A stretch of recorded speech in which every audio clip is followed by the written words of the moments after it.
2 na po tayo, Lucas. I-recap ko lang po ang magbabasa sa gabing ito. Opening prayer at ang host, ako po. Ako na rin po magpapatuloy sa verse 1 to 10, 11 to 4, verse 11 to Virgin, 42. Sister Virgin. Okay po, ulitin ko po. Ako po yung opening at ang host. 1 to 26, Sister Virgie. 27 to 52, Sister Josie. Closing prayer po natin si Sister Flora at ngayon ay darako na tayo sa ating pangunahing panalangin. Hallelujah. Glory to God, glory to worship your name. Muli, kami nagpupuri, sinasamba ka namin at niwawalhati ka namin si Espiritu at katotohanan. Ama naming banal, marami pong salamat o God sa araw na ito. Ika'y patuloy na naggagabay at nag-iingat sa bawat isa sa aming Panginoon. Patuloy mong panghawakan, O God, ang aming mga buhay. Ikaw po ang manguna, Panginoon, O God, at ang iyong will, O God, ang masunod sa aming mga buhay. Panginoon, O God, sa iyo po namin sinusuko ang aming mga buhay, Panginoon, O God. To you alone, Panginoon, O God. Lord, Ama naming banal, sa gabing ito, O God, bigyan mo po kami, O God, ng wisdom, Panginoon, O God, upang sa ganun, O God, ay maintindihan po namin, O God, ang iyong salita na aming babasahin sa gabing ito, Panginoon, O God. Ito'y magrema sa aming mga buhay, Panginoon, sa aming puso, Panginoon, O God. Lord, ikaw po, O God, ang mag-ingat at maggabay sa mga kasamahan namin na wala sa sa gabing ito, Panginoon, na kasama namin sa scripture reading, O God. Pagpalain mo't gabayan sila, Panginoon, O God. Alam po namin na may mga gawain din po sila, O God, o may mga ginagawa po sila, Panginoon, O God, kaya hindi namin sila nakasama sa gabing ito, O God. Ikaw po ang mag-ingat sa kanila, Panginoon, O God. And Lord, patuloy po namin na dinudulog at dinadalangin, O Lord, O God, ang aming pastor, Panginoon, O God. Ikaw po, O God, ang patuloy na manggamot sa kanya, patuloy mo po siyang pagalingin, O God, sa kanyang karamdaman, Panginoon, O God. Lord, hallelujah, O Lord God, ikaw ang tunay na manggagamot, Panginoon, O God. You're a great precision, Panginoon, O God. So, itinatalaga po namin ito sa iyo, Panginoon, O God. Ikaw po, O God, ang mag-heal, O Lord God, kay Pastor Alan, Panginoon. Even us, O Lord God, kung kami nabibigat ang Panginoon, O God, ito sinusuko po namin sa iyo, Panginoon, O God. We all know, Panginoon, alam ko po, we all know, Panginoon, O God, na through you, O God, we can do all things, Panginoon, O Lord God. Kaya maraming pong salamat, O Lord God. Lord, Ama, sa gabing ito, Panginoon, O God, pagpalain mo, gabayan ang bawat isa sa amin, O God. Ikaw po manguna, Panginoon, O God. Lord, dinudulog ko rin, Panginoon, O Lord God, ang makikinig at makikibasa sa gabing ito, O God. Gabayan mo po sila at ingatan. Hipuin mo, Panginoon, O God, ang kanilang mga puso, Panginoon, O God. Alam po namin hindi accidentally, Panginoon, O God, but then, O God, ito itinilaga mo, Panginoon, O Lord God. Lord, Ama, sa iyo po namin sinusuko ang lahat ng ito, O God, at ito dinudulog po namin, O God, sa inyong dakil at makapangyarihan mo, pangalan, O God. In Jesus' name we pray. Amen.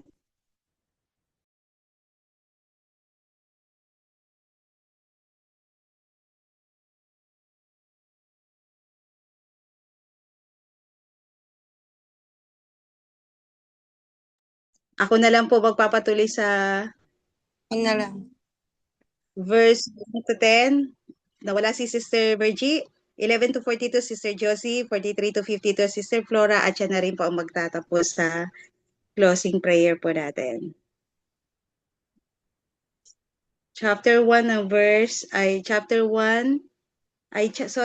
verse 1 ng chapter 2 ng Lucas, ang pagsilang ni Jesus. Nang panahon iyon, inuutos ni Emperador Augusto na magkakaroon ng census sa lahat ng nasasakupan ng imperno ng Roma. Ang unang census na ito ay ginawa ng si Cernyo ang gobernador ng Syria, kaya't umuwi ang bawat isa sa sari-sariling bayan upang magpatala. Mula sa Nazaret, isang lungsod sa Galilea, si Jose ay pumunta sa Judea, sa Bethlehem na bayan, sinilangan ni Haring David sapagkat siya'y mula sa angkan ni David. Kasama niyang umuwi upang magpatala rin si Maria ng kanyang magiging asawa na noon ay kabuwanan niya. Habang sila'y nasa Bethlehem, sumapit ang oras ng panganganak ni Maria. Isinilang niya ang kanyang panganay na isang lalaki. Binalot niya sa lampin ang sanggol at inihiga sa isang sabsaban sapagkat wala ng lugar para sa kanila sa bahay panuyuloyan. Doon ay may mga pastol na nasa parang at nagbabantay sa kanilang mga tupa ng gabing iyon.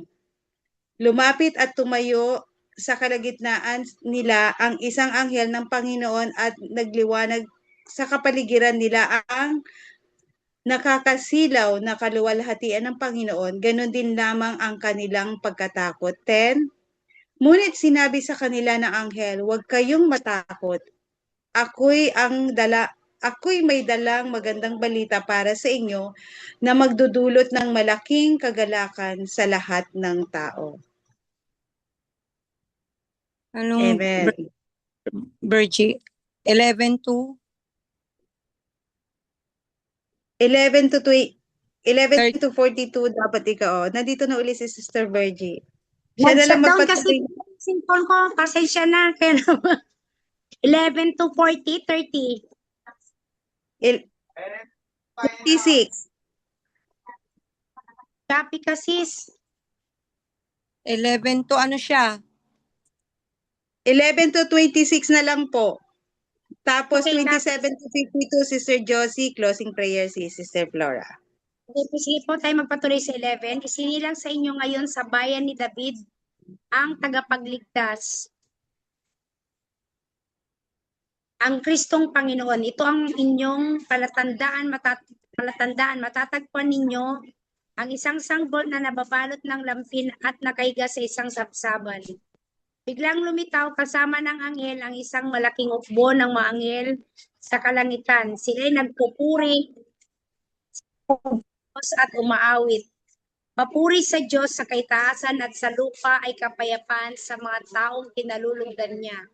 Nang makalis na ang mga anghel pabalik sa langit, ang mga apostol ay nag-usap-usap.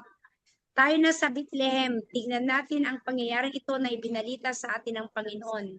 Nagmamadali silang pumunta roon at natagpuan nila sina Maria at Jose at naroon ang sanggol na nakahiga sa sabsaban. Nang makita ng mga apostol ang sanggol, isinalaysay nila ang sinabi ng anghel tungkol dito na manghang lahat ng nakarinig sa sinabi ng mga pastol.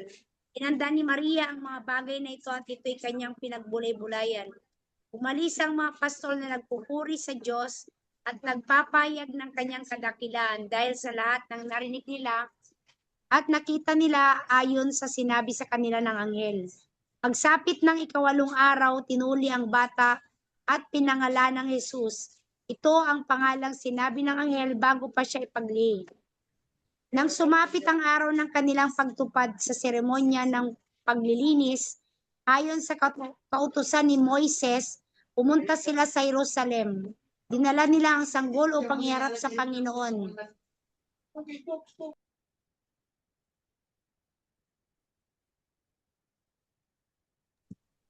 Sapagkat ganito ang nasusulat sa kautusan ng Panginoon, bawat panganay na lalaki ay itatalaga sa Panginoon.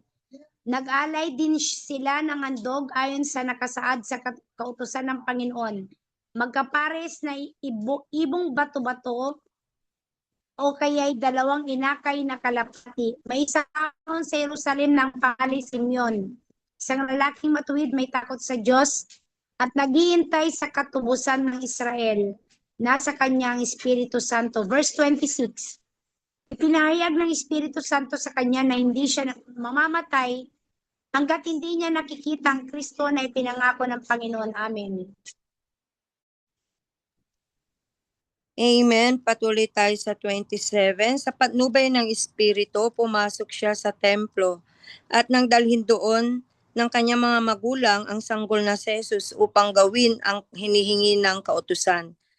Siya ay kinalong ni Simeon. Ito'y nagpuri sa Diyos na ang wika Kunin mo na, Panginoon, ang iyong abang alipin ayon sa iyong pangako. Yamang nakita na ng aking mga mata ang iyong pagliligtas na inihanda mo para sa lahat ng bansa. Liwanag itong tatanglaw sa mga hintil at magbibigay karangalan sa iyong bayang Israel. Namangha ang ama't ina ng sanggol dahil sa sinabi ni Simeon tungkol sa kanya. Binasbasan sila ni Simeon at sinabi kay Maria, tandaan mo ang batang ito'y nakatalaga sa ikapapahamak o ikaliligtas ng marami sa Israel. Isang tanda mula sa Diyos, ngunit hahamakin ng marami. Kaya't mahahayag ang kanilang iniisip dahil diyan ang puso mo'y para na ring tinarakan ng isang balaraw. Naroon din sa templo ang isang propetang babae ng pangalay Ana, anak ni Panuel na mula sa lipi ni Aser. Siya'y napakatanda na, 7 taon lamang silang nagsama ng kanyang asawa.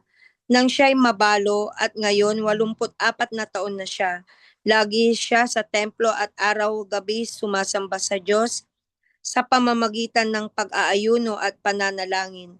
Lumapit siya ng oras ding iyon at nagpasalamat sa Diyos. Nagsalita rin siya tungkol kay Jesus sa lahat ng naghihintay sa pagpapalayo ng Diyos sa Jerusalem. Nang maisagawa nila ang lahat ng bagay na ayon sa kautusan, bumalik na sila sa kanilang bayan, sa Nazaret, Galilea. Ang batay lumaking malakas, marunong at kalugod-lugod sa paningin ng Diyos. Taon-taon tuwing pista ng Pasko, ang mga magulang ni Jesus ay pumupunta sa Jerusalem. At nang 12 taon na siya, pumaroon sila gaya ng dati nilang ginagawa. Pagkatapos ng pista, sila'y umuwi na.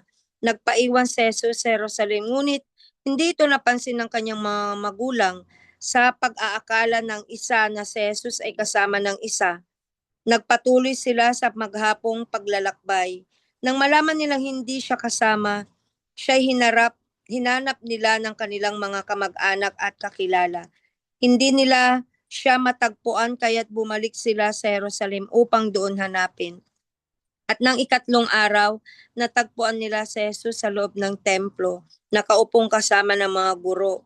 Nakikinig siya sa kanila at nagtatanong, at ang lahat ng nakikinig sa kanya ay namangha sa kanyang katalinuhan.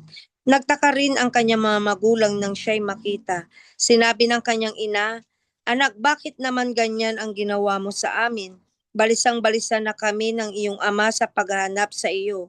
Sumagot siya, "Bakit po ninyo ako'y hinahanap? Hindi ba ninyo alam na ako'y dapat nasa bahay ng aking ama?" Ngunit hindi nila maunawaan ang pananalitang ito. Siya'y umuwing kasama nila sa Nazaret at naging isang masunuring anak. Ang lahat ng bagay na ito ay iningatan ng kanyang ina sa kanyang puso. 52. Patuloy na lumaki si Jesus. Umunlad ang kanyang karunungan at lalong kinalugdan ng Diyos at ng mga tao. Amen. Purihin ng Diyos sa pagkabasa ng kanyang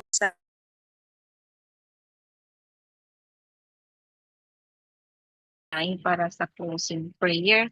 Dakilang Diyos, Ama naming nasa langit, pinupuri ka namin at sinasamba sa Espiritu sa katotohanan. Patuloy na kinikilala, O Diyos, ang iyong kapangyarihan sa aming buhay. Kinikilala, Ama, apart from you, we can do nothing, O Lord God. Kaya, O Diyos, patuloy na ipinagpapasalamat namin, Panginoon, ang buhay na meron kami, na iyong kaloob. Salamat, Aba, maging sa kalakasan na meron kami, sa hininga na meron kami, Lord God, sa bawat pagpapala mo, O Diyos, na siya mga pong pinapadaloy sa aming buhay.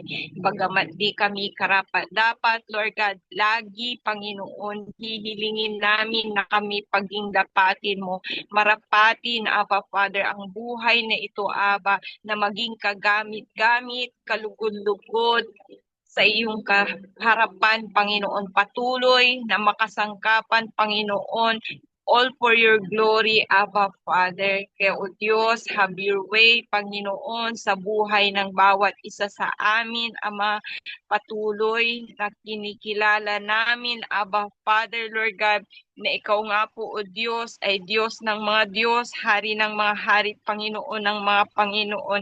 At salamat, Abba Father, sa pag-ibig, Panginoon, na iyong nga pong pinaranas sa amin, Lord God, sapagkat gayon na lamang ang pag-ibig ng Diyos sa sangkatauhan, kaya't ibinigay niya ang kaisa-isang anak upang ang sino mang sumampalataya sa Kanya ay di mapahamak, kundi magkaroon ng buhay na walang hanggan. Tunay nga isinugo mo, O Diyos, ang iyong anak upang hindi kami mapahamak o maparusahan, kundi, Lord God, upang ang sangkatauhan ay mailigtas. Salamat, Panginoon, sa habag mo't biyaya sa amin, sa walang hanggang pag-ibig na ito, Father God, na siya mo nga pong ipinaparanas sa amin, Aba.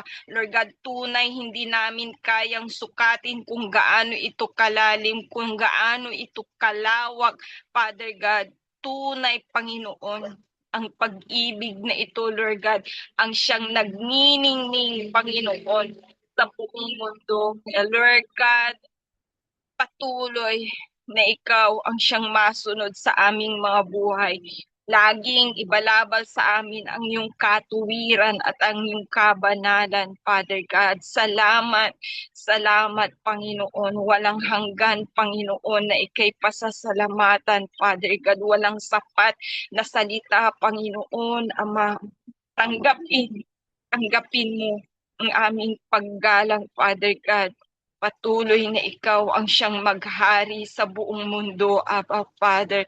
Lord God, ipakilala, Panginoon, ang iyong sarili, Lord God, sa buong mundo, Panginoon, kung sino ka, O Diyos, sa amin, Abba Father, at kung sino kami, Panginoon, sa iyong harapan. Salamat, Abba, Lord God, patuloy na ang kapayapaan sa buong mundo, Lord God, ipagkaloob, Abba Father, higit, Panginoon, sa aming nararanasan, Lord God, sa anumang sigalot, digmaan, krisis, Abba, Lord God, na siyang nangyayari, Panginoon. Batid mo't alam ang lahat ng bagay at ikaw, O Diyos, ang siyang may control sa lahat ng ito, Lord God. Ang iyong sovereignty, Lord God, for you are all-powerful, all-knowing, and ever-present, God, Abba. We trust in you, Lord God.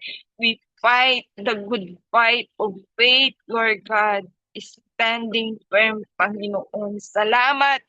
We give you, Abba, the glory for all that you are and for all that you do.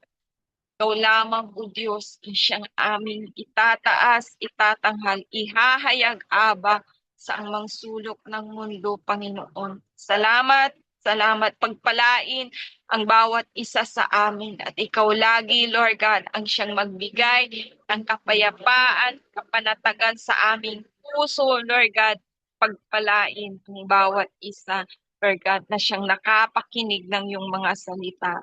We give you the highest honor, the glory, the praises, and adoration in Christ Jesus' name we pray. Amen. Amen. Glory to God. Tunay nga tapat ang ating Panginoon. Dahil ang Ama, ibinigay niya ang kaisa-isang niyang bugtong na anak upang iligtas tayo sa ating mga kasalanan, which is our fruit of our sin. So, glory to God. Tayo inilagtas ng ating Panginoon, kaya tayo maging stand firm sa Kanya at patuloy tayong manalig sa Kanya. Dahil siya lamang at wala nang iba, na siya lamang ang tanging makapagliligtas sa ating mga buhay.